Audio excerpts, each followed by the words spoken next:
So here's what we want to do. I think we should do in honor of it being April and not March, being inspired by March Madness and the Disney movie brackets. I think that we should do our own Disney bracket, and here's the way that I think we should do it. I think that we got to seed it, right? You know, you got to have your one seed, and it'll probably only be 32. I don't think we should go 64. I was thinking we should only do 32 because 64 is going to be gargantuan. Yeah. And a lot of those matchups aren't going to be as fair as 32 would be, in my opinion. And some of them, too, are like you have, like, to me, Pixar and the Disney musical Pocahontas-esque style, Disney princess style, aren't really the same category. And I think we need to have the question being like, not what is the best Disney movie, but what is, I mean, how are we going to define best? Okay, so at this, I mean, y'all are both teachers, so we should have some sort of rubric. Well, I mean, that's a lot of work, but you know what I mean? Like, Okay, it has I'm to. sorry, Nolan. Oh no, it's fine. We should open this up on Facebook, and we Okay. should post a poll, and we should have people, maybe you get let's put the 32 movies in there, and maybe you get 5 votes, and you get to check 5 of the movies, and the movies that get the most checks will be, the highest number will get to be a number 1 seed, and the lowest number will be a number 8 seed, and that'll be how we pair them up against each other. That would work. Okay. And maybe we could start with maybe we could do, instead of conferences, we could do 8 movies from Pixar, 8 movies from the Disney Renaissance, 8 movies from the 2010 to 2018, 2000 to 2009, 90 to 99 or something. Yeah. Or something like My that. only thing about the Facebook thing was, do you think we're going to have enough interaction on those to be able to seed that think properly? I can make my classes vote on it. I mean, yeah, that would be good. That would help. That would boost numbers for sure. So what we're going to do is we're going to pair the Disney movies up. We're going to, and then the 3 of us are going to fight our way through 2 to 1 votes until we reach the end. Okay. And we're going to call it Mouse Madness. It's a good thing we don't have a 4th person, because I have a feeling I would convince someone to split with me and we'd be stuck on one for a week. Well, and I don't think we should come in prepared either. Well, I think I think we should know the movies. I think we should prepare, but I don't think we should I know the movies. That's I don't gonna think be we an should issue. know which one. I don't think we should fill a bracket out. I think that we should be able to argue for the one. We each take a moment and decide, and then I'm going to vote this one, and here's All right, I like it. Yeah, I'm fine with that. I So- like that idea. Visit the TLDR Facebook page to vote on our Mouse Mouse Madness bracket. And then next we can do our favorite cats and call it Meows Madness. I did come up with a character today, though. His name is Drew Bega. It's Lou Bega's brother, and he tries to stay out of Lou Bega's shadow, but he's the guy who did the in Mambo number 5, and he only does it when he's scared, and he gets scared easily. Please tell me you know the song Mambo number 5. I don't know what any of these things are. One, Little two, bit of in all my night life. long. Yeah, Little Lou bit Bega. of Angela I don't know in who Lou my Bega is. son. the guy. That's who the guy sang who sung Mambo Mambo number number 5. Michael Scott does a parody of that song. I- Little bit of Angela all night long. I mean, I remember the guy that sang the maybe How Far Is Heaven song was on the Disney Channel, and he was doing a little bit of that's Mambo number 5. How Far Is Heaven was that? And Yeah, what's the name of that band? Los Lonely Boys. That's it. Found it. There's a Christian version of them. Oh, yeah, you're right. Also, only I saw one them word live. in Spanish. Los Lonely Boys. You couldn't do the whole thing in Spanish or the whole thing in English. It was a different time. You're like, well, we don't want to overwhelm people. We'll just show we have a little flavor. Sorry. Yes, that is Sorry. what I'm saying. Sorry. My Good. nose is dripping. Saren is sitting here with a napkin, basically, and her It's a nose. It's a tissue. tissue. It's a homemade nose tampon, is what it is. It's a nampon. A nampon. Actually, today we're sponsored by Nolan's Nampons. No, It's tampons for your nose. Anytime you have a nosebleed specifically, they're built for that, but also any kind of runny nose. They come in different colors, teal and gray. Those are the only two colors. What I Nolan's really- Nampons. what They're only available in Ingles, in one Ingles. The one in the one you put them in. Good luck. It's a treasure hunt. The thing I I have love maps. I love about Nolan's Nampons is that they're super porous, and they have really, it's almost like a pumice stone. A what? Yeah. They're actually made of granite. A Pomeranian stone. What's the name of that stone, Josh? Don't tell him, Nolan. A pumice stone? No. A pumice stone. A pom-pom. No, that is not correct. You want to know this cool thing about language is that as long as No, people can it's a- understand you, it's correct. It's a pamplemousse stone. It's made of LaCroix cans. It's pumice. It's like hummus, but Is the Bojangles in town wrong because it says they're back, but it's spelled Thre? Yes, they are so wrong. Are they wrong? Because we know exactly what they mean, and they did it in less letters. I think they're efficient. Siren? that's Saren's thoughts. Siren thinks she's top dog now because she's a professor. Well, guess what?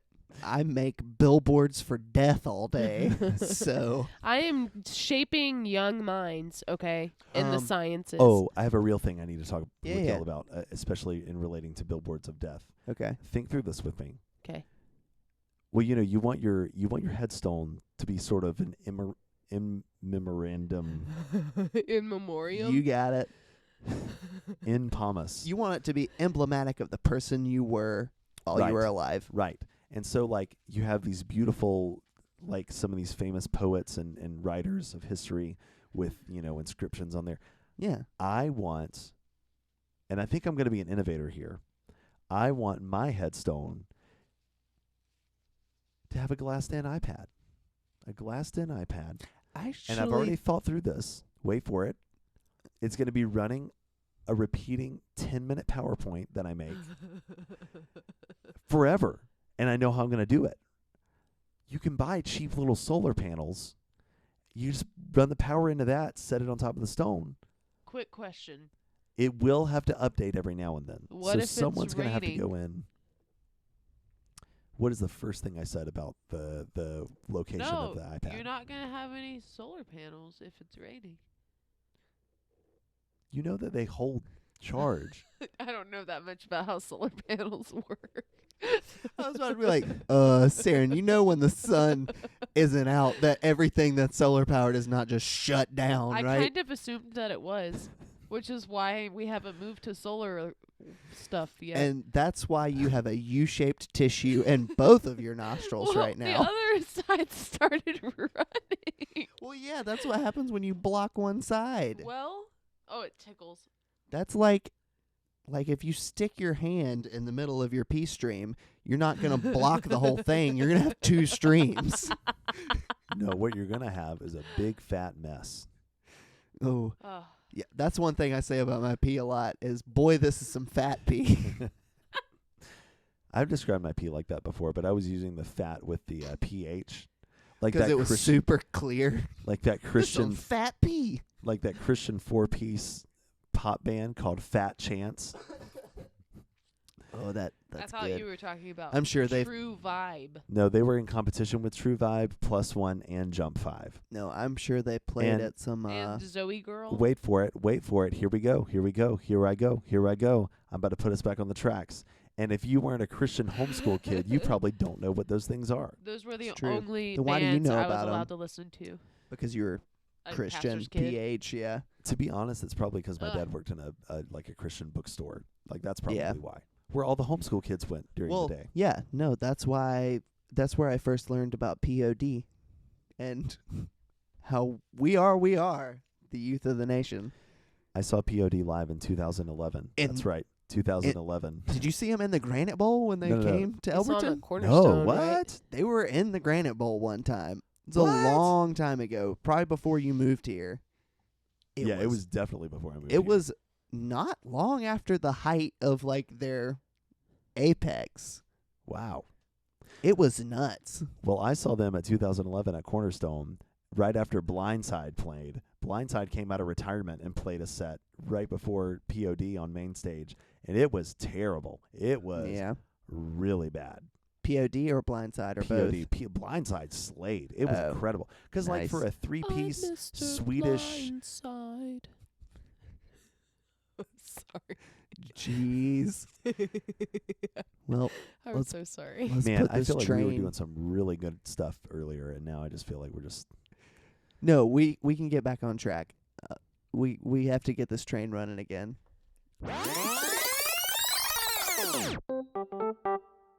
Welcome, ladies and gentlemen, to the TLDR podcast, the only podcast that brings you information in a short, succinct way in an hour and a half.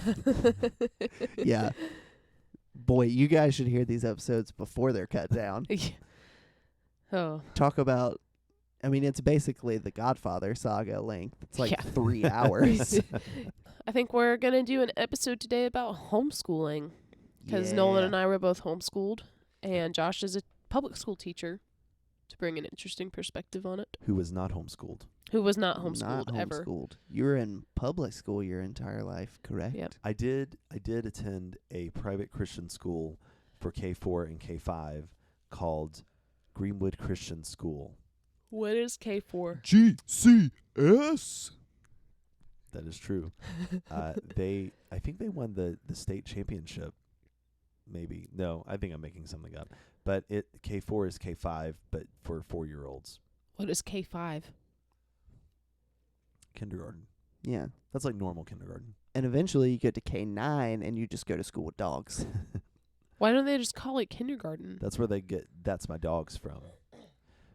Well, it is called kindergarten, but it was like 2 levels of kindergarten. Like K4 was for 4-year-olds and K5 was for 5-year-olds. I only got to do that because my dad was teaching at the time. So you've got the school. preschool and then school, All of that is preschool, but 5-year-olds go to kindergarten. which was preschool. You didn't have kindergarten in public schools? You went to school in Georgia. Yeah, I know. That's why I'm confused. Yeah. I always forget you grew up in South Carolina. Yeah. So you started public school in 1st grade? Yes. But like the public schools started, I think, at K5. I'm pretty sure. That may have been why I did the private school. I'm so confused. And I think K4 was like, I don't remember exactly, but I'm pretty sure it was probably just like a morning thing. That's what most preschools are. Yeah, I mean, it's not a full day. Yeah. But I Yeah. remember my classroom and everything. I also, and people argue with me, like I had someone tell me that I'm wrong about this, but like we learned cursive in K5. Like Yeah. I was writing my letters in cursive in K5, and I had a teacher, it was like my 3rd or 4th grade teacher, say, there's no way that's true because your hand isn't developed enough to do that. To which I was like, okay, well then how do I know all the letters in cursive already? In my homeschool, I feel like I remember learning cursive very early. I too. remember Maybe, learning like, cursive in like 1st grade. Yeah. You remember, I know I didn't learn it in public school until 3rd or 4th grade. You remember how they said, like, once you learn cursive, like, when you get to 5th grade, that's all, you have to write Yeah. everything in cursive. And So- then in 5th grade, they were like, once you get to 6th grade, you have to write everything in cursive. Yep. And then I never had to But write in cursive again. That actually was true for me. Go ahead. Well, I legitimately wrote in cursive all the way through high school. Like, I wasn't required to. I just did because it's what I learned. And I was like, I actually don't mind doing this. Yeah. Well- Now is just terrible. I had to write in cursive through 5th grade. Everything except math had to be in cursive. And then now I have kind of a weird hybrid. I have a fun story about cursive and handwriting and stuff. Mm-hmm. When I was in fifth grade, yes, I had a teacher. No, it was 6th grade. It was 6th grade. I had a teacher. I wrote something and I turned it in, and it at this point we were having to write like a page or so, for our long assignments. And I turned in my work, and she gave me a 0 because I can't read this chicken scratch was her writing. Aw, how old were you? 6th grade. And so, me being, You. a tenacious student, I went and I was like, hey, can you help me with my handwriting? I know it's really bad. I want to get better. And she was like, no, you should have learned that in elementary school. And I was like really upset about that because like and I didn't talk to my parents about it or anything because whatever. But I mean, I like rewrote it and turned it back in and tried to write it better, and then she gave me a grade, but it didn't really look that much better. And then I remember in 7th grade I had the same problem. I like got a 0 on something because they quote couldn't read it, and it was like, well, I mean, okay, but aren't you the teacher? Aren't you supposed to be able to read better than me? I can read it, so. And those teachers won Teacher of the Year that year, right? I know I had a couple of Teachers of the Year, but the thing is, I'm pretty sure that motivated me to be like, you know what, lady, just okay, and that is part of the reason I'm a teacher today, I think. That's good. That's good background. That's sweet. I like that. That is sweet. I'm You feeling didn't want to hurt people's feelings. surprise. You're a 9. I'm a 9. Oh, sorry, I just sniffed in the mic. That's okay.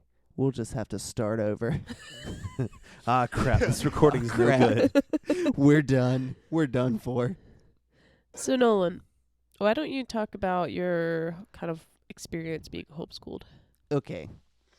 So, I was homeschooled from kindergarten until 8th grade. Okay. And 8th grade, I went to a private school. But Oh wow! So you like never went to public school? I never went to a Oh. public school. Even college, because Emmanuel's technically private. Yes. How funny. I've never been to a public school.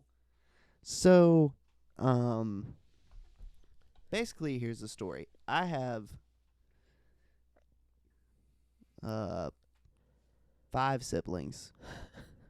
I love that you had to think about that.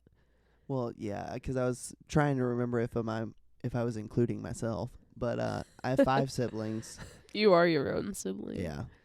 I'm technically I'm an only child. Right. I'm the only child of my parents. So I have 5 siblings, all half. They all went to public school. And all of them except for one got into some kind of like just regular school stuff. Right. But coming from a Christian family, my parents were like, no, you're not going to do that. Yeah. So we're going to homeschool you. That was every Christian parent's answer to Yeah. public school problems was like, well, we're just going to school them at home.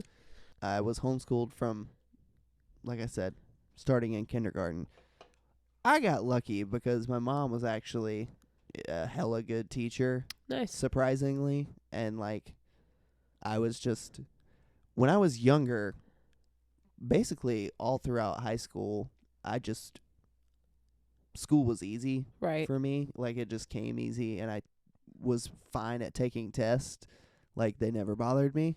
What did you mean when you said that surprisingly your mom was a good teacher? That she's a nurse and she doesn't have to teach people stuff. So Alright. that's why it was surprising. Yeah. Okay. There you go, Nolan's mom. Yeah. She's not going to listen to this. No, she's our one listener. Really? Hey, She's gonna be Nolan's our only mom. listener. Hi, Mom. Love you. So anyway, that's what I meant by she's a surprisingly good teacher, because I was not expecting it.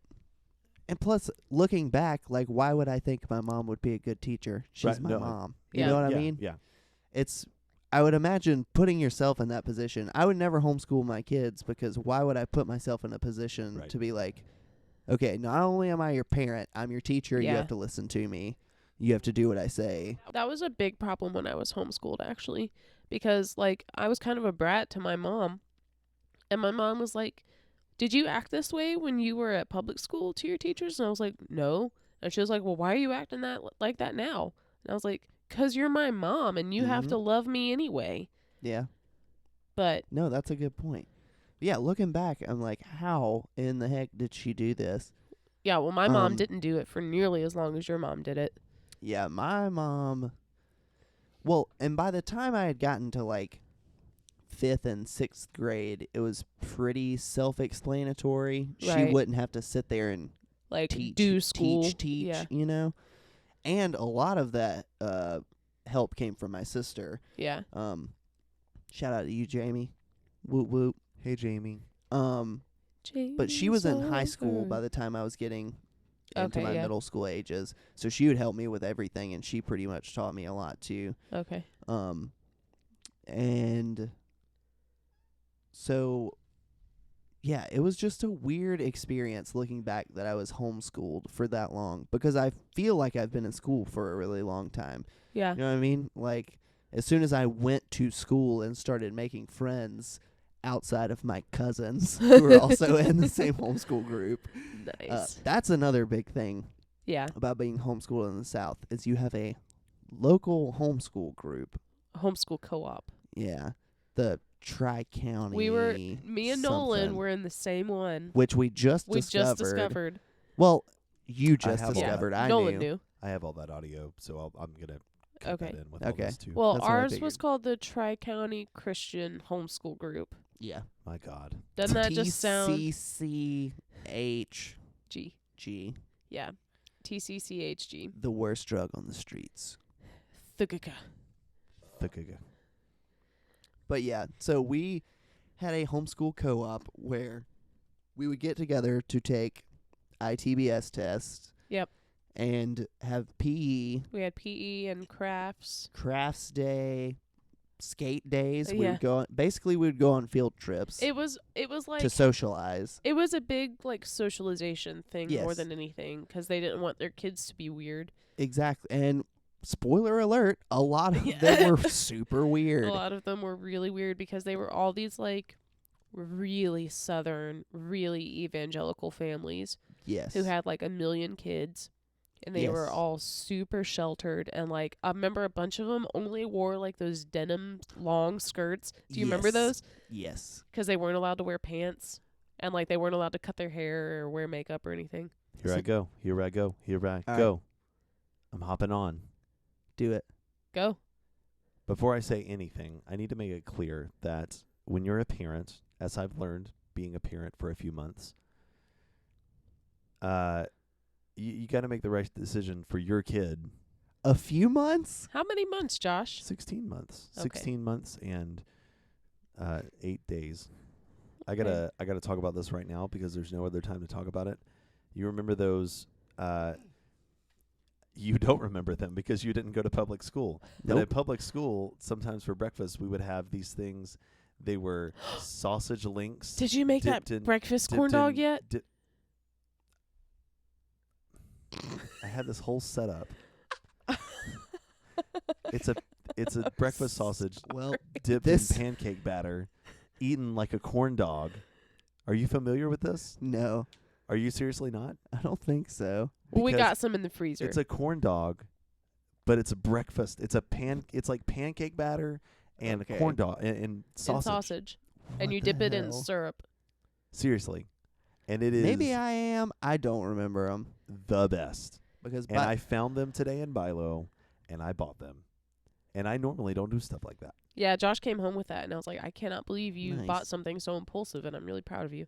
This podcast is officially a retired train, a.k.a. it's off the rails. No. See, I'm going to edit that, and that was going to be our intro to segue into homeschooling. But then Siren ruined it by jumping all over it. Oh, I kind of like that, It's though. okay, I'll cut it. It would work anyway. Ooh, do we have those breakfast corn dogs? All right. So what I was going to say is that really got us back on track, actually. Yeah. Do with your kids what you think is best until you are not doing a good thing for them in the grand scheme of things. Yeah. And I'm going to say a lot of negative things about homeschooling over the next hour, but I do respect people that homeschool their kids. I respect their intentions. Mm-hmm. But here we go. So I went to college, and I got a degree in music education. And then I went back to college, and I got a master's degree in music education. You know why? Because teaching is really hard, and it's really hard to be good at it. Mm-hmm. And like to be a really effective teacher is still something that I don't do very well. And it's something I want to get better at, but like I can walk in and observe some really, really good teachers and be like, wow, that's incredible. I can't imagine that most moms are more qualified to teach their kids than someone that has a degree in teaching kids. Obviously, this is an exception for, people that are their kids are out for medical reasons, or they're out for which is why my mom homeschooled me. Right. My point that I'm trying to make is that I have so many issues with homeschooling, and I've always kind of made fun of it. But on the other end of that, there's like so many people I know, like Nolan, or like there's a bunch of people I can think of that are relatively normal people that were homeschooled, and I don't think there's anything wrong with that. And to be honest with you, the thought of homeschooling Lily has occurred to me. Not really an option, but just sort of thinking through it. But there's so much to be gained from being in school and from being in the public education system, and I think that it's more about I don't know. I think there's like, oh, my kid's getting bullied in school. Yeah, sometimes people don't like everything about you, and I think you kind of have to learn to cope with that. And when you don't, I think that can create some kind of weird kids, and I think that's the reason that you see a bunch of homeschool kids that have this weird stereotype. Yeah. While you were talking about all that, it sort of dawned on me. I've never really talked to my mom about why I was homeschooled. Part of the reason I feel like is because, so for those of you who don't know, when I was 4 days old, I had major open heart surgery. Oh yeah, I forgot about that. Yeah. And I was the baby of our family by a lot. Like, the closest sibling to me is 7.5 years older than me. Oh, wow. So, by the time it was time for me to go to school, my mom told me when I was young I was notoriously bad at staying with other people and not her, because I was just, like, attached to her all the time. So that plays into it. The fact that I was a miracle baby, as she calls me. I'm a miracle baby. Oh. And the fact I was just the baby in general. She's like, nope, you're not going anywhere yet. Yeah. And on top of everything else that I've talked about, the seeds of bad decisions in our family's history. She's like, no, if you're around me, you're not going to make those decisions. Spoiler alert, I did some, but I learned from them. Yeah. So, that was after I'd gone out into the world, into schools. That brings me to something else that Sarah was saying earlier about, like, a lot of parents, especially it seems, and this is just our southern view, but a lot of parents here homeschool because of Christian or religious reasons. And I just want to be like, how many people do you know that were sheltered from these things that turned out just fine because they were kept away from the things? And I don't know. I don't know. I understand the impulse to do that thing, to like where like your child can't be exposed to something, so therefore they can't be corrupted by it. And arguably the things that they're being corrupted by are not bad at all. But that's not the point we're making. The point is, there are obviously things that every parent wants their child not to do, such as murder people or or like do really hard drugs. Or or just in general be a crappy person. Right. And I don't know, most of the crappy people I know were homeschooled, so that's not true. I'm kidding. Well, I'm going to chime in here for just a second. You best. Just because, like, now that I'm a parent, our kid is 16 months old. I understand the impulse even more of just, like, wanting to keep her close to me. Because right now, she's just like this perfect, uncorrupted little soul. She really is. And I really understand the impulse of saying I don't want to put her out into the world like that, because it's going to chew her up and spit her out, and she's never going to be the same again. Where I'm squashing that impulse is saying that's a good thing, really. Like, not that it's going to chew her up and spit her out, but that she's going to get exposed to these things, and it's going to make her a stronger person ultimately, rather than us just keeping her at home and her getting weird. But I say all that to say I understand the impulse a lot better now than I used to. Yeah, that makes sense. Another thing, bringing up about, like, seeing things that she could get influenced by going to public schools and whatever. Right. See, a lot of this is slightly different in my situation, because things that you get exposed to most of the time are from outside sources, like drugs and all that. Right. All that came from within my own family. Right. So it's a little different as far as, like, when I have kids, I'm going to be like, look, you're going to grow up, you're going to be an adult, you're going to make your own decisions, you're going to make some mistakes. Yeah. And as your parent, I'm going to be here for you, but you're going to make some mistakes, and I'm not going to stop you from making them. I will give you advice, not going to stop you from doing anything, though. And I think that's the kind of parent that I hope to be, is saying, you know, you're going to make mistakes just like I made mistakes, and it's okay. Life goes on. I'm here for you.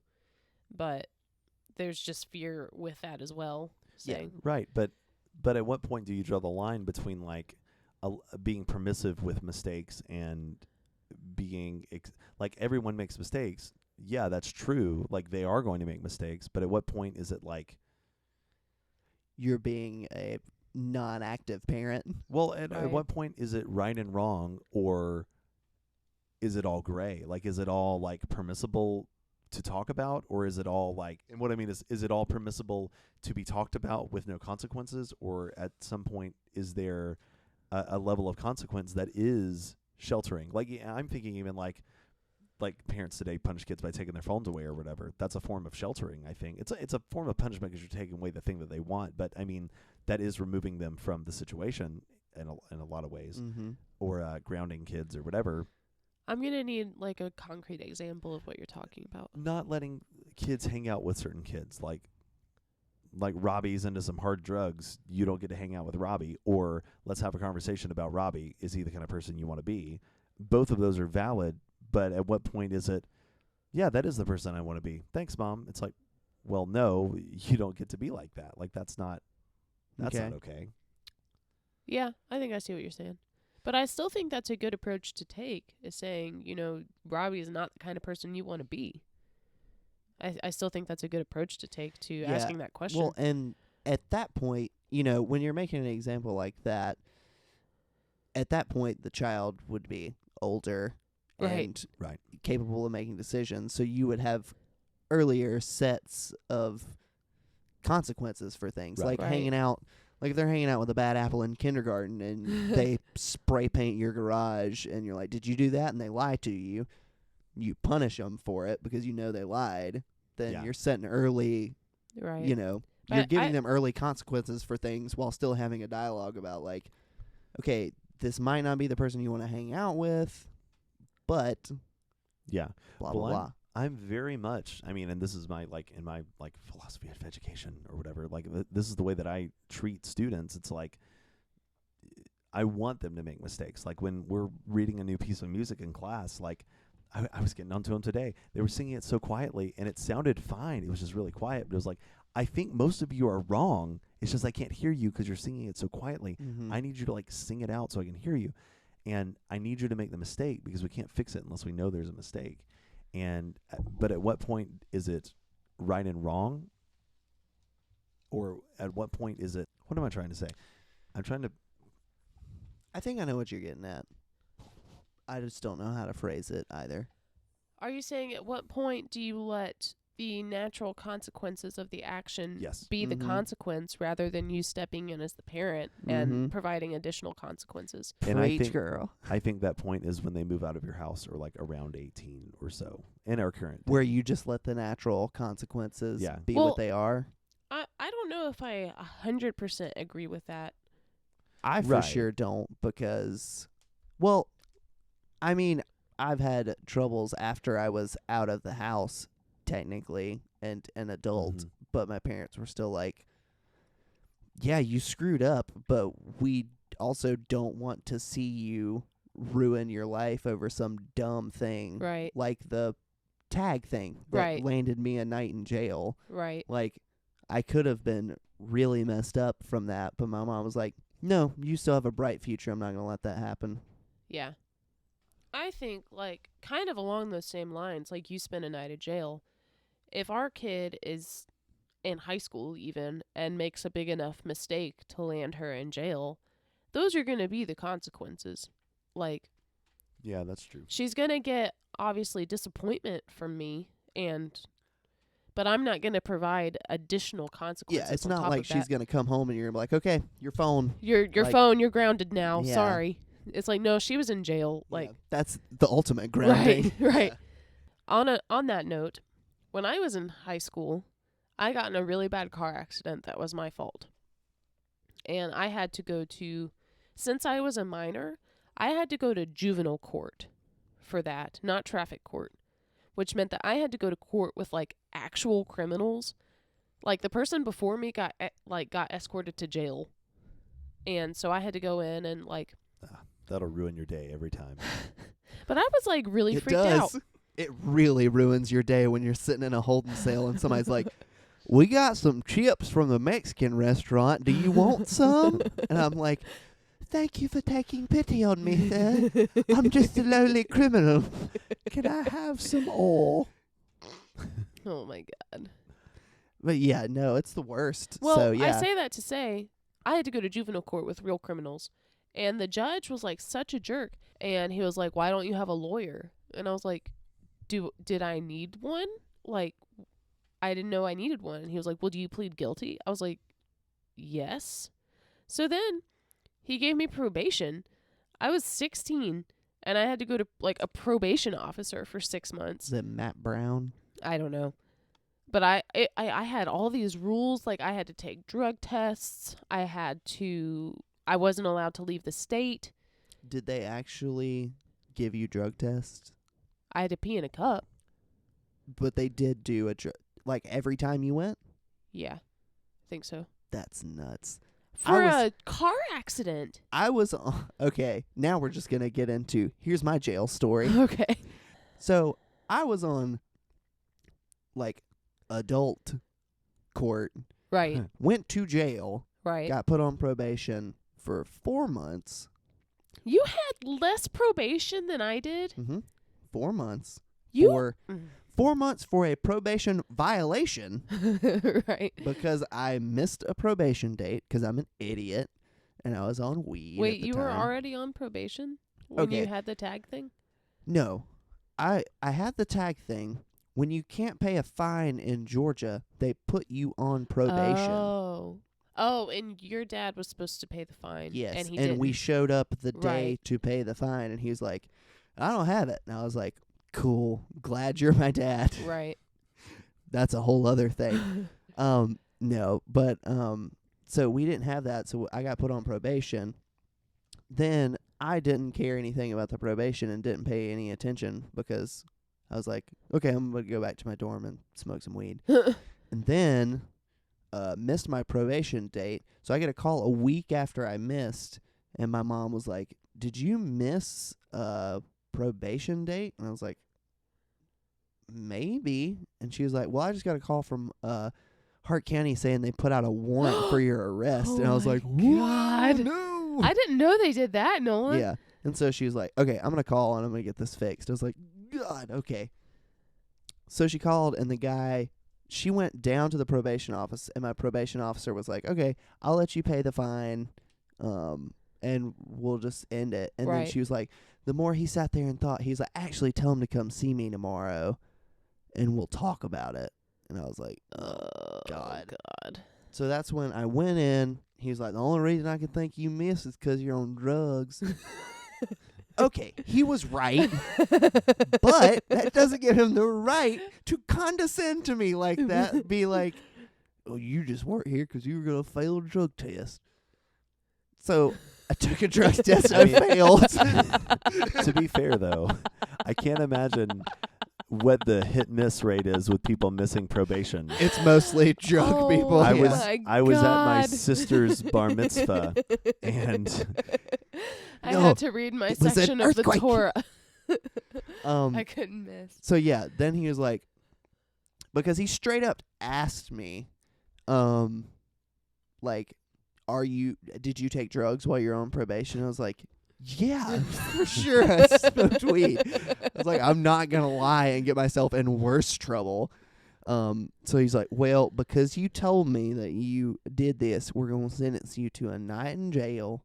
hang on. I love that you're using your dumb redneck voice for the cop. No, that he was the doing probation a good officer. That was the job. probation officer. For the probation officer. That's that what was he doing a sounded good like. job. That's what he sounded like. I was like, okay. He's like, we're going to hold you in this holding cell for a little bit, and we'll send you over there, and you'll stay tonight, and you'll get out. And then what you're going to do is you're going to come see me the next 4 weeks in a row, and then 4 months after that. Once a month. Once a month. I was like, okay. Spend the night in jail. Terrible. Don't do it. 0 out of 10. Do not recommend. TLDR, jail sucks. Yeah. But then I have my probation. Every time I go in, he asks me point blank, "Did you do any drugs?" They're looking at him like, "No." And I didn't. I was clean for 4 months. Also, the entire 4 months I was on probation, never drug tested. Not even the last time I went in. Well, that's because you said you weren't on That's- drugs. he Why would they believed test you. Exactly. He looked at me. He's like, "I can tell when people are lying to me. You're not." I was like, okay. Anyway, all of that jail talk to say, being homeschooled and being in private school and learning consequences of things and hanging out with people had nothing to do with me making my own dumb decision. That was just my fault. Right. I don't know. I don't know. I think about specifically. I have this student who I don't think we can use names of people. Don't. No. Let's no. call them Chad. Skip. Lacey. Lacey. I like the name Lacey. Okay. Lacey was unschooled, which is a version of homeschooling where, and I mean, I don't know a super whole lot about it, but from what I understand, it's more like student directed, like what do you want to learn about today? And I think it's structured in that we have our learning time today, but what do you want to learn or whatever? I really would like to bring on her mom and interview her because I think that'd be I'm really sure she would interesting. be totally down for that. Yeah. But It's a really cool way to do school, I think, if you have the right kind of student. But this student in particular came in and was kind of not struggling, but was way behind in most of her academic classes. However, by the end of the semester, was like number 1 in those classes. Yeah. Because she had a wide field of knowledge. She didn't know math, but she never learned the right math, Like but she formal learned how math. to learn. Right. You know, and that's what Exactly. was really important. And so whenever she came to the high school, she's doing really well, right? But also, she just seems like morally, and I'm projecting a lot of this, but it is, I think, true. She is very much so. She just has a really smart way of thinking about life in general. Like, she doesn't act like a normal teenager because it's like, She's always seemed older to me. yeah, Like, and not in the like old soul kind of kid that'll sit and No. talk with the old lady on the bus. She's like, But mature and like, yeah, just her, I would say her worldview is mature. yeah. I teach angsty teenagers all day, so inevitably sex or pregnancy or something is going to come up. There's also no sex education in Hart County, which is another conversation we can have. But wait, No, there's nothing. well, that's not entirely true. There is from what the kids say, there's like a 1 day or 1 week section in their health class. Or yeah, whatever, that's but- what they need is 1 day. Well, anyway, The I 1 mean- day is just And that one day, kids. There's all these ways to keep y'all cells from getting knocked up, but the best way is to not do it at all. that's true. you know, that is the curriculum, is abstinence only. The best way not Which to is break my leg nuts. is to not go skiing. Right. I don't actually remember any specific conversations I've had with students or whatever, but it just like there are kids that you can tell that like don't have any idea of what is out there. Are you And they're- talking about with itness? Yes, sort of. Yeah. The X factor. Right. You can tell it's like this person has had multiple conversations with adults that know what they're talking about that are Right. like, here are the consequences of these things that are not necessarily bad, but just things that you may not want to have happen to you when you're 14 years old, you know, or you're 16 years old. And there are students who literally did not even know like how to get a condom. You know what I mean? Like, not that that's what comes up, but like I've overheard things and whatever. And it's just like, oh my gosh, like what? But basically, this particular student is just so well-rounded and knows how to think through a problem and knows how to make the best out of any situation they're in. That's really true because I've never seen her panic. Right. I did one time, and it was over trying to balance 5 different things on the same day. Right. And it was like, well, yeah, you should panic. Yeah. And it was all rooted in the way that I guess the way that I discipline. When you're running a program versus like teaching a classroom, I think it's a little bit different. But when I'm running the chorus program, there's a certain level of like disappointed. What is it? The kids want you to respect them or whatever. They don't want you to be disappointed in them. Yeah. And that's something that I think can be held over their heads in a certain way, like, do not disappoint me, do not let down this program. Yeah.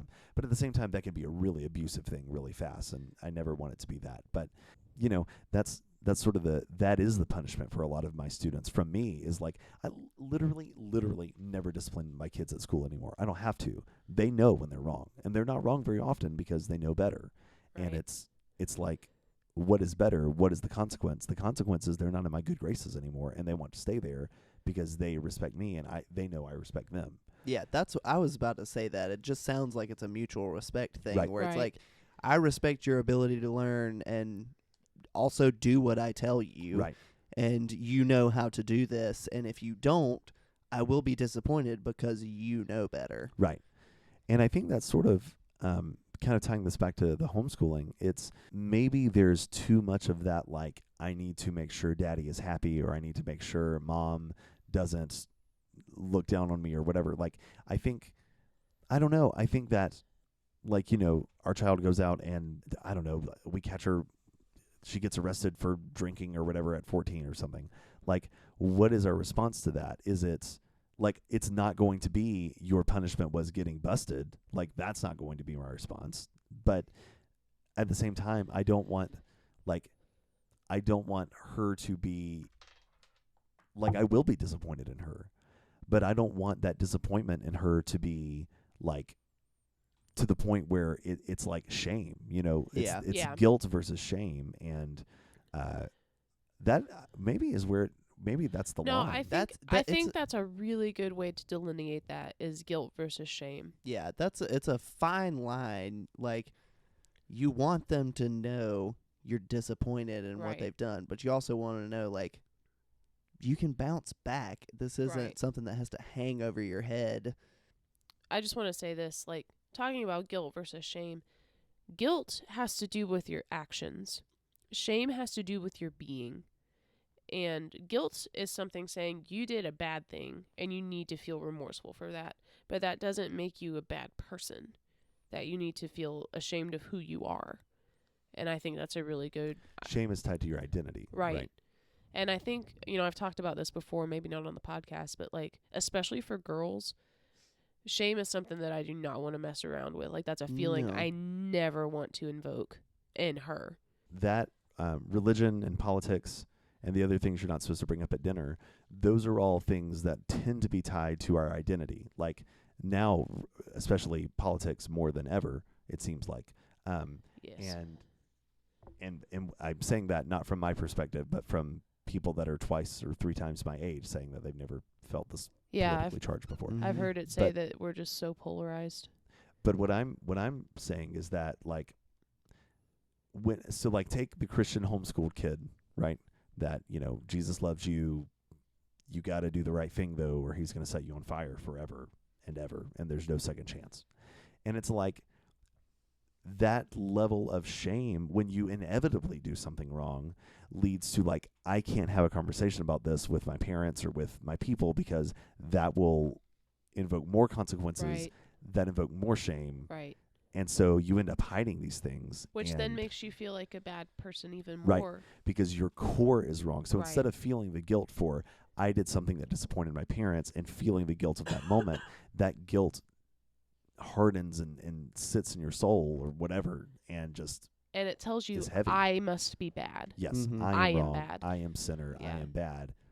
Well, yeah, I can speak to that especially because of when I went to, so in 8th grade, I went to a private school from being homeschooled. So it's a step up, Yeah. but it's not a public It's school. still not public school. It's still not, Yeah. I'm still not in a class with, 30 other people. I'm in a class with 8 to 12 other people. But that's still other people that aren't It's just my Emmanuel cat. Jr. Yeah. Emmanuel Jr. Yeah, essentially. But especially when I went. So I went in 8th grade at the height of, going through puberty and a bunch of physical changes and stuff. So I go to school during all that from being homeschooled. So now I have interactions and chances to make my own mistakes.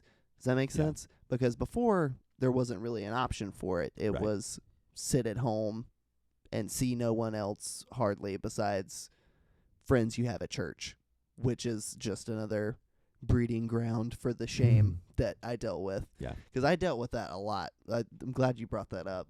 Because it is a big deal when you get taught your entire life, like, yeah, God loves you to a certain point, but also if you wind up doing these things, it means you're not saved. Because I was Southern Baptist. This is a big distinction because both of y'all were, well, you weren't PH. Yes, I was for a little while. For a little while. And then I went to a non-denom church that was very charismatic. Non-denominational, for those of you who don't go to churches. And you were PH your whole life. Well, our pastor was a PH pastor, so, I mean, it was basically PH. Okay. And my pastor was my father. Well, yeah, that's also a thing. But, like, in Baptist ways of thinking, it was more of the once saved, always saved crowd. Right. People would be like, well, if you're doing this, you're just clearly not saved. Right. And so... Yeah. Like, if you were saved, you wouldn't have these desires. Exactly. Right. And so you hear that your entire life because after a certain point, you don't sit in children's church anymore. You're in big church when you're like, 6 to 10 years old. Yeah. And you don't know what to fully think. So you hear all this. Then you go through puberty and you're like, well, my body is producing all these testosterone and hormones and I don't know what to do with it. And I figured out the stuff you could do with your hands. And now I feel bad because I've been told if you do stuff like this, you're going to hell and you're not saved. So you stay up late at night thinking, well, my family's going to get taken in a rapture. I'm going to wake up. Everyone's going to be gone. I'm going to be by myself as a 10-year-old, and I'm going to have to pray that God will save me so I don't go to hell after a tribulation. That in a jokey way? No, I'm truly not, because I went through all that. I truly used to fear that. Yeah. I used to say the sinner's prayer every night. Y'all, there are books called Left Behind. Yeah. Oh, we watched those in church. Oh, yeah. Left Behind kids books. Yeah. Yeah. My mom, I read those. Yeah. I know. And it's just like, hang on. Let's talk about positive motivation versus negative motivation. That's where a lot, like I know there was a lot of this is just turning into a church thing now, but it's very intertwined. It's all intertwined with homeschooling. It really is because it has a lot to do with it because it is literally the Tri-County Christian homeschool group. These are typically in our area the type of people who homeschool. Yes. This is what their children are taught. I remember certain positive experiences from churches. Yeah, I do too. They're like just the first one that comes to my head was I had to recite like a monologue for something one time and my pastor was like, "Oh, you really nailed that. You could have been you could be a pastor when you grew up." Yeah.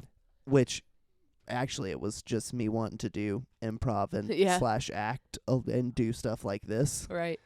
But he didn't know that, so he didn't put it in that context. But that's still a good job. Positive, Follow something that you might be good at. Like an adult tells a 10-year-old that, and I'm like, oh, cool. Yeah. And that stuck in my head. That's why I went to SEM at Emmanuel, the School of Christian Ministries. So I have some good memories from them. A lot of them is just pent up, guilt and why did you tell me these things when my mind was being formed? And it goes back to very deep. People who should not be educating children. Exactly. Right. Yeah, that's a good point. Well, you're talking about how you heard all of this as you were entering puberty or whatever. And it just made you feel guilty about doing what you were doing. Yeah. For me, and I think for a lot of girls, we were just taught that, like, feeling at all sexual was just wrong, and you just don't feel that way. So for girls, the opposite happens of, like, not all girls, but I think a lot, you just lose your sex drive completely. And then when you get married, it's like a switch is supposed to somehow flip, and it says, okay, you're allowed to have sex now, and that is not what happens. It's dug into your brain. Yes, and it's like, when I got married, I was like, why do I feel so ashamed? And I just realized, like, 6 months ago, it's like, oh, I feel ashamed because I was taught to feel ashamed.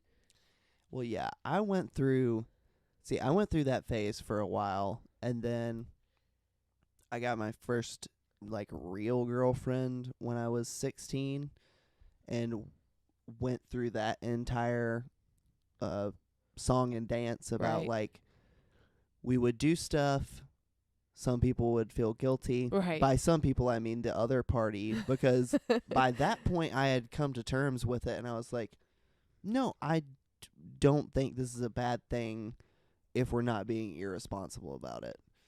Yeah. Again, I do think it's a little different for girls, Yeah, it is. especially because she also grew up in this kind of environment, Mm-hmm. and it's just different. Like, again, not a blanket statement, but at least in my experience. It is, I would say, like 80% at of the least. time. It's rare the people you find that come out of churches like that I went to, or Right. that because my first girlfriend was Assembly of God, so it's very similar Yeah. to PH.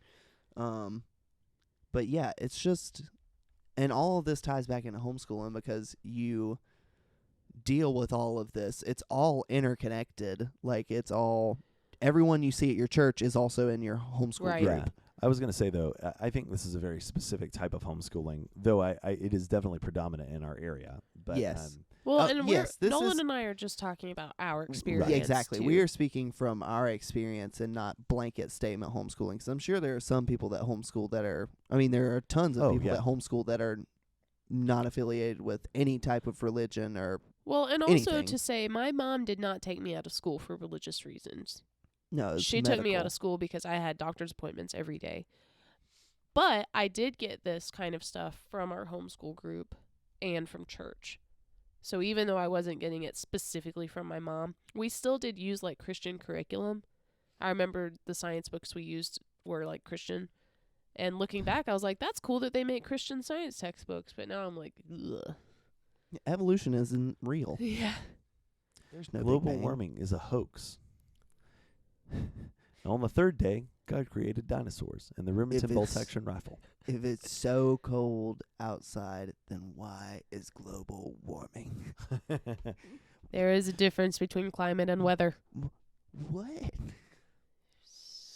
I love But- talking about this stuff with my kids at school because they are No, you're educating them perfectly. they're You're- so awesome. I love my kids. You are using to go back to Christian analogies, they are just little clay. You are the potter, and you're molding them into little and that's terrifying. little Into libtards, literal Just- liberal snowflakes. It's into my Hart County liberal army. is into what it little is. soy boys. Well, and I'm very clear with my students because politics. I mean, oh my God, can you imagine teaching through 2016 and 2017 and politics not coming up in in the the deep classroom? south. In too. in the God. deep south. And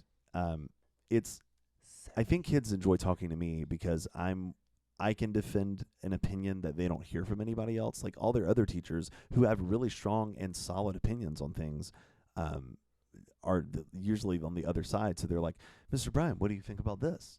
And it's like, well, here's what some people think about this. That's your 9. And here's what, more Americans think about this. They just live in the wrong places.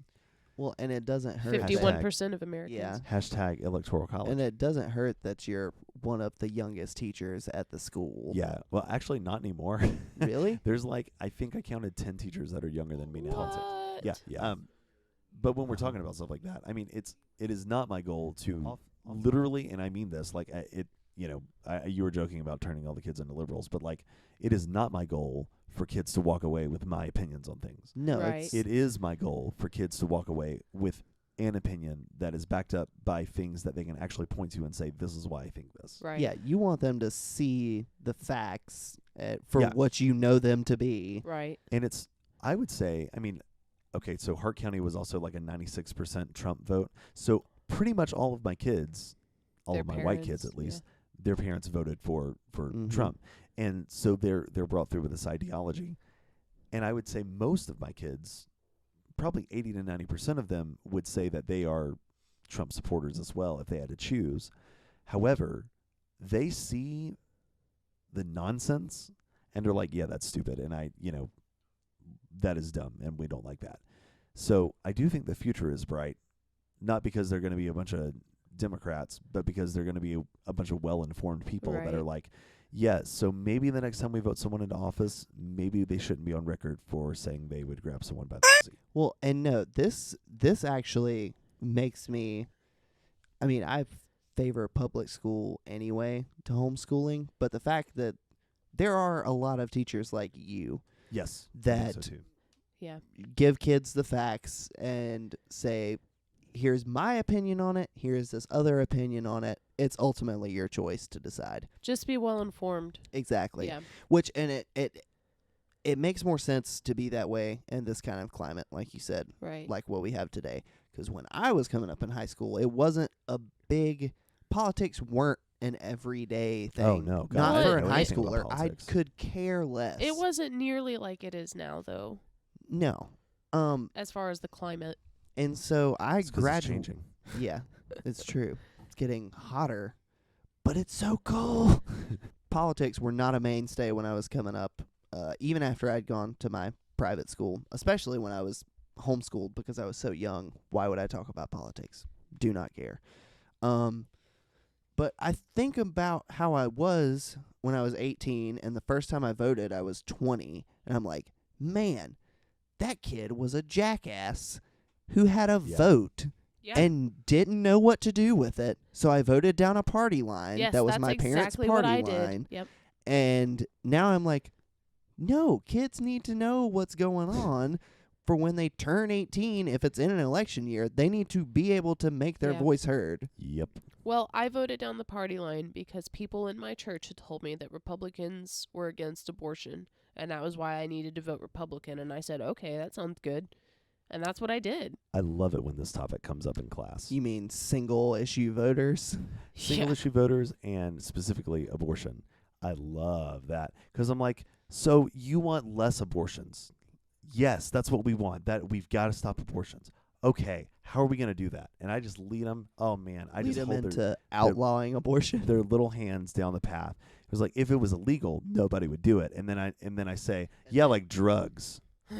Yeah. Then you drop that hammer of, oh, in countries where it's illegal, there are like 2 times the amount of abortions, right? And you know that all of those women are dying because Yeah. they're getting botched abortions. Exactly. I actually don't know the stats on that, but I do lead I don't them know the- down. Yeah, I don't Yeah. know the specific stats. I shouldn't have quoted that erroneously, but it's It's high. probably something close to that. I do set myself up though because when I use the argument of like how drugs are illegal and that's why no one does them, that sets me up really bad when guns come up. But anyway, so we bring it up and I'm just like, okay, so let's look at the best way to not have abortions is to have people getting pregnant that are prepared to have children, that want children. So how do you stop people from getting pregnant that don't want to get pregnant?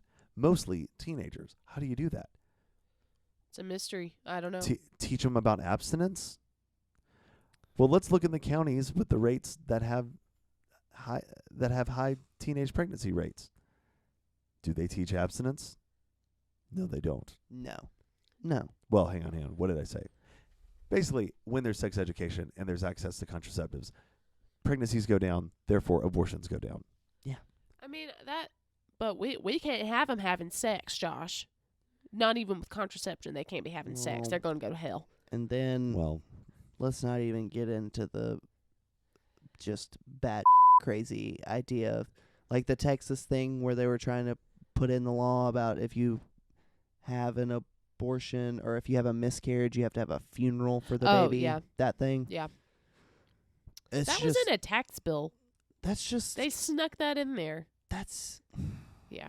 It's just a lot. We deal with a lot right now. But all of this to say, like, being homeschooled, like, profoundly impacted the way I think now, Yeah. negatively and positively. Well, if you're being exposed, here's the bugaboo that I have with homeschooling. I think in general, it tends to be, and this is me throwing a blanket statement on a very probably less than half group, but our ideals are the safe ideals. Therefore, that is what we will teach our children. And when you do that, and they're not exposed to other ideals, that is, I mean, it's going to be one of two things. Think about all the people that you know that grew up charismatic, church, like super shame culture, aka most of the people at Emmanuel College. Like, how many of us now, 10 years later ish, whatever, are there are two extremes. There are the people that are like still in that culture. I think And of are my all brother, for pastors. example. And that push further into that culture by Yeah. becoming pastors to further along that Yes. culture. Yeah. Or they're the other extreme where it's just sort of like, I mean, I don't really know what to do with this anymore, so whatever. Like, that's most people I know that grew up like this. Most people I know. Well, most people have just kind of like completely pushed away religion. Yeah. Yeah.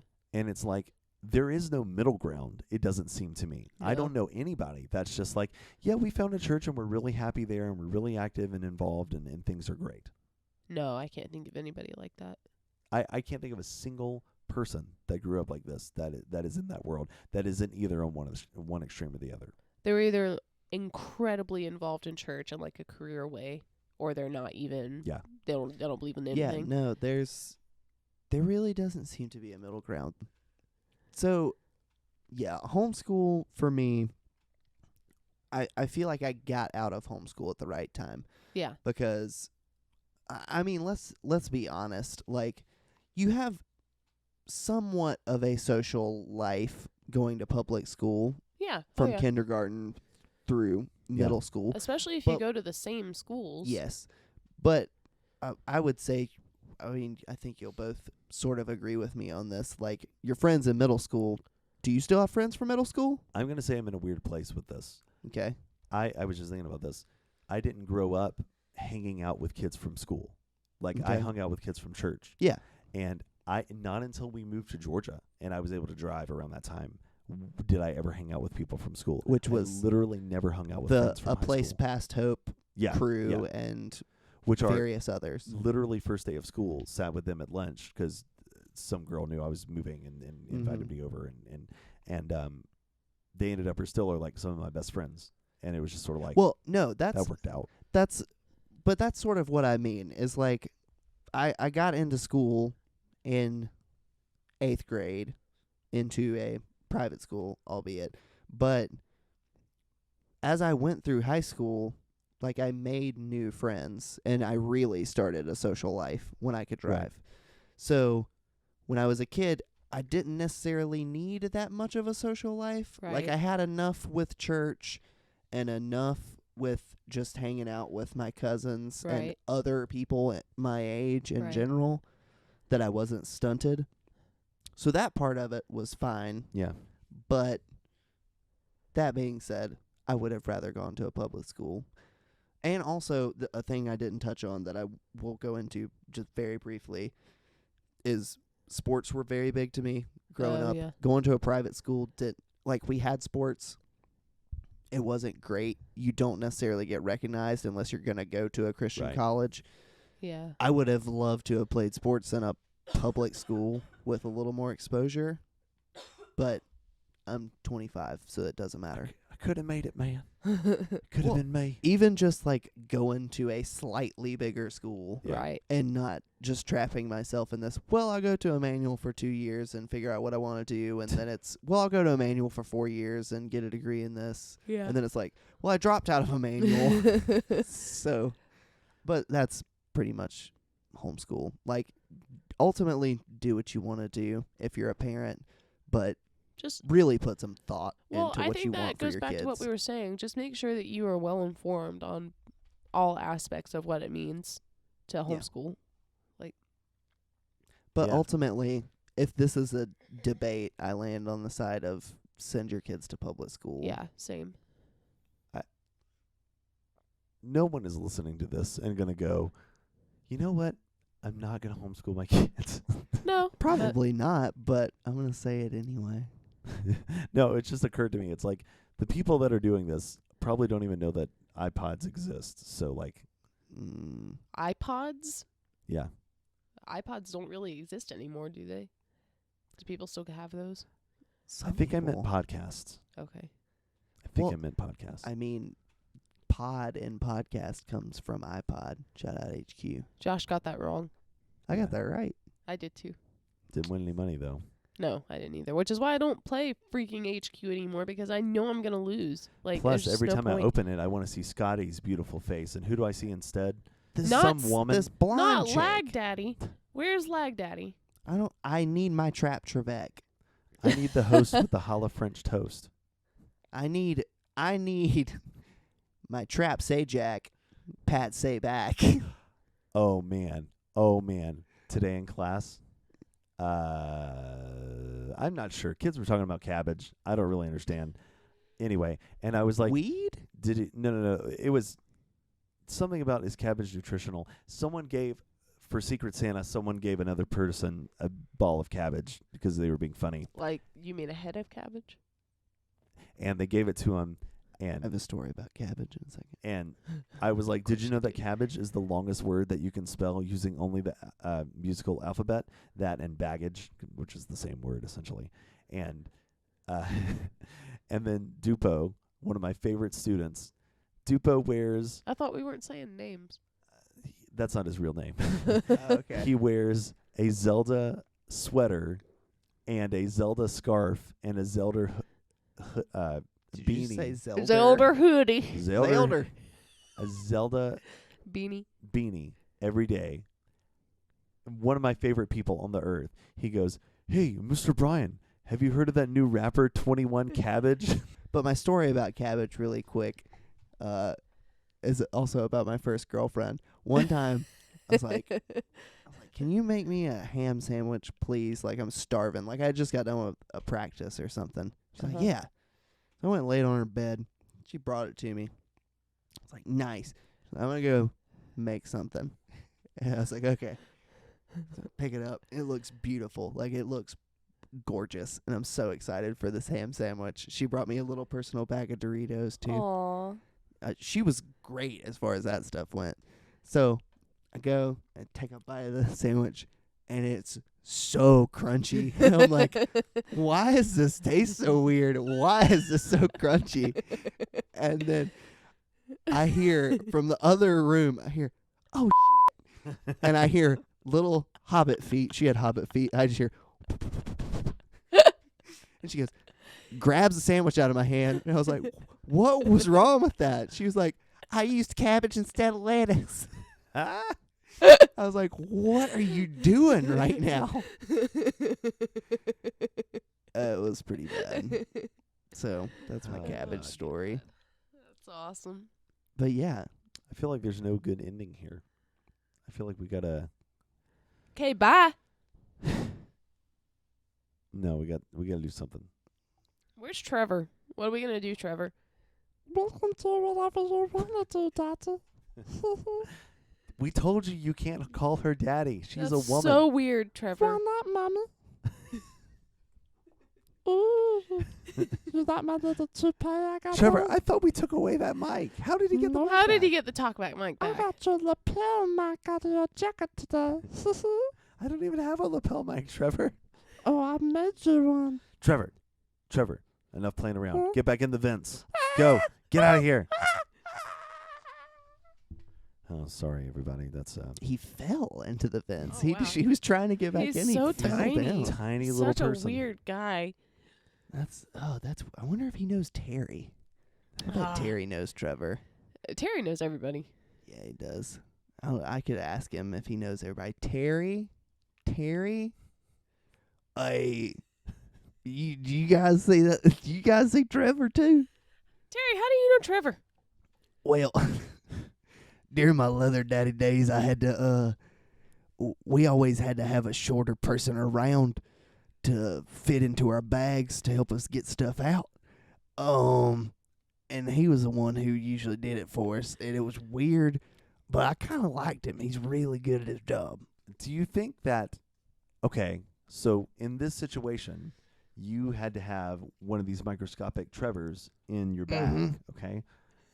Harry Potter universe, Hermione has a bag, which is I'm assuming it's Oh, you mean that one that's infinitely like big. huge inside? She pulls out all the books of. I love the Harry Potter universe. Is that where all the house elves live? Yes.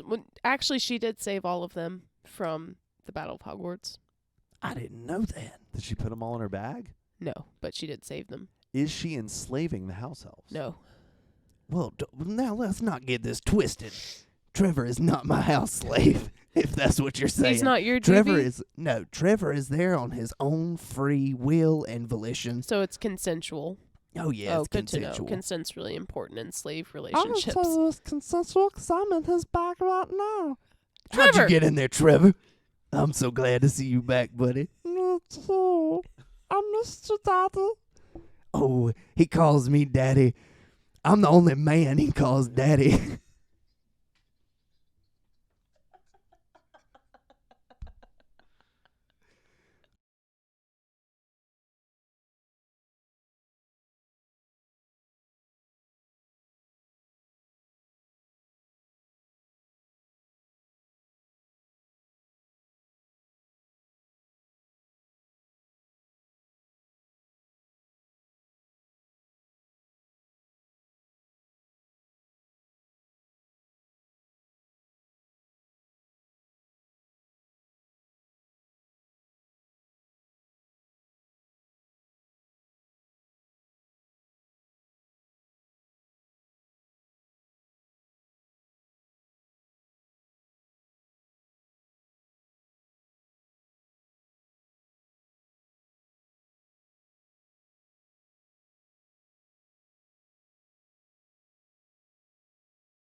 Saren just left to blow her nose.